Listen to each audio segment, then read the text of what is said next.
Oh, what a treat we have for you here at the City of Las Vegas, and in particular, KCLV Channel 2. We're always trying to raise awareness about important issues in our community, and animals are always at the top of the list as far as I'm concerned. I'm sure as far as Kelsey is concerned here too. Kelsey Peasy. She's with the Animal Foundation, the communications manager there. And we have who, Kelsey? This is Matthew. Thank you for having us. Absolutely. And he is such a love bug. So let's talk a little bit about Matthew and his story.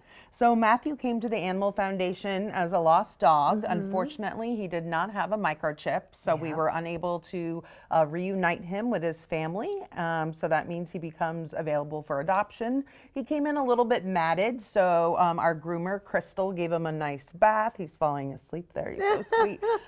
So he's ready to go in his polo shirt. He wants his new family. I'm telling you, he came ready. He looks good. He's a love bug. You see these eyes and you just fall in love with him. And he came dressed for the occasion in his polo shirt, isn't he? So we know he'll get adopted very soon, depending on when you see this segment. But, you know, Matthew is just an example of all the other pups that you have there. And I thought this was really interesting, Kelsey, because you do such a great job of staying on top of the information and the trends you see, is that a lot of people might think that a lot of the pups that come in are abandoned or just dumped there.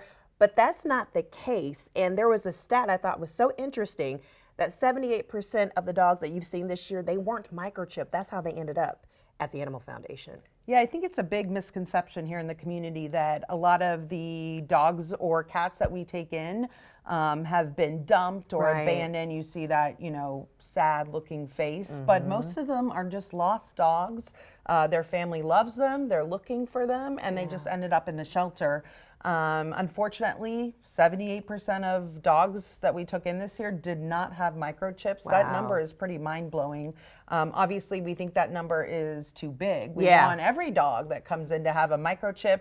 That way we can reunite them with their family where they belong. And we appreciate you all for doing so much to trying to get the message out. And then also, you know, just trying to connect with the community and letting them know the importance of it, considering the fact that we do have an ordinance in the city of Las Vegas requiring people to get their animals microchipped. It's required now, and we try to make it easy at the Animal Foundation. You can come to our low-cost clinic, and you can get your dog or cat microchip for $35. Yeah, try to make it cost effective for people as well. You know, another thing that you were saying, and this leads to, you know, having some issues in terms of having a lot of animals and crowding, is that, you know, usually this time of year, the numbers tend to drop off, but you're not seeing that, right? Summer is always our busy time at the shelter, and this year and last year, for some reason, we're not seeing that slowdown once we see that cooler weather. So people would be surprised. We're taking in, on average, 100 animals a day. Wow. So if you think about that, that's about 700 animals a week. Right. So we're always at capacity at one way or another. Most of those would be large dogs that we're taking in. Well, and you know what? I guess during the holidays, I know a lot of times you'll have opportunities for people to come in and, you know, maybe make a puppy or a kitty part of their family, right? That's the easiest way that someone can help, is by adopting and making space for another animal, you know, in the shelter.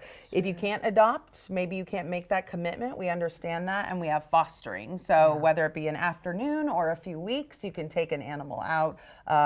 You can take a dog out just for the afternoon. Take them, you know, for a hike. You can volunteer, couple shifts a month. There's so many ways people can get involved and help. You know, another thing I thought was really interesting, of course, you're so tech savvy, you would think of this. If you have maybe, you come across a lost dog, maybe putting it on, you know, your neighborhood app or something like that to put out the word to maybe help get that pup home a little bit faster, right? The sad reality is, if the dog comes to the shelter, they probably will not be reunited with their family. If they stay in the neighborhood and you go looking, you know, talk to your neighbors, they're much more likely to, you know, make their way home. Just recently, I found a dog in my neighborhood, and it was just from a few doors down. And so it made sense. I'm not going to drive to the shelter, make that person drive to the shelter when I can just reunite them in the neighborhood. It's so much easier. Yeah, absolutely. And like you said, I really like that. You have a better chance of reuniting them if you keep them in that area where they are. And then, you know, I mean, like, we hope we know our neighbors, you know, or try to make the effort to, so we can get their pups back to them because I know they probably would miss their fur babies. Well, Kelsey, is there anything else that you think would be helpful for our viewers to know? We really appreciate the info.